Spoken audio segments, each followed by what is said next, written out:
U.S. President Donald Trump's Freedom 250 concert was going to be one of the highlights of the July 4th celebrations.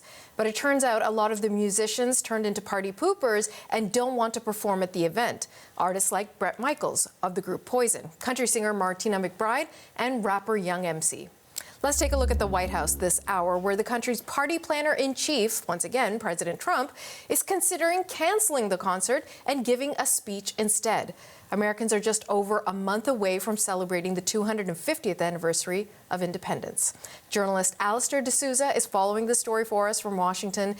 Alistair, of all the things that the U.S. president needs to be concentrating on now, like the war with Iran or the trade tariffs and all the things going on, he's weighing in on the controversy surrounding this concert. So break it down for us. What exactly is going on here?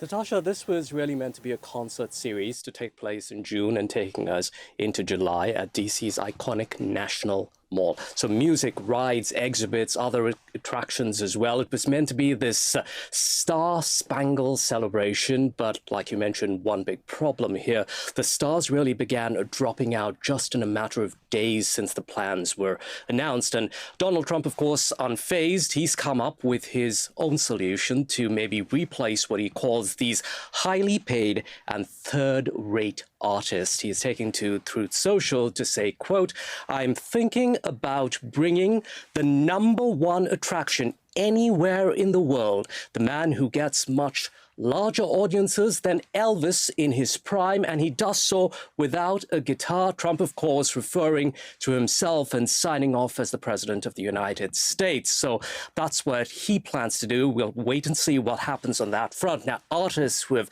cancelled say that they were really misled about the theme of the show. Bret Michaels saying that he thought that this was an event that was to honor the military, veterans, teachers, etc. But instead, he says it's turned into something much more divisive.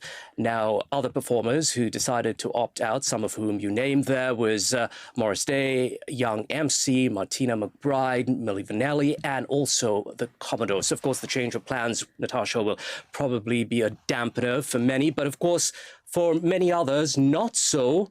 Because according to Trump, this is going to be a wild and a beautiful celebration of America, his words, featuring Trump instead. Alistair, as you're speaking, we're showing a shot of the White House, and there is a giant black, almost spider-like creature or thing. I mean, it's clearly setting up for the stage. The concert was meant to happen at the National Mall, but it's not the only big event that the president and the administration are planning for. Let's talk about the changing face of Washington, D.C., because that, too, is courting controversy.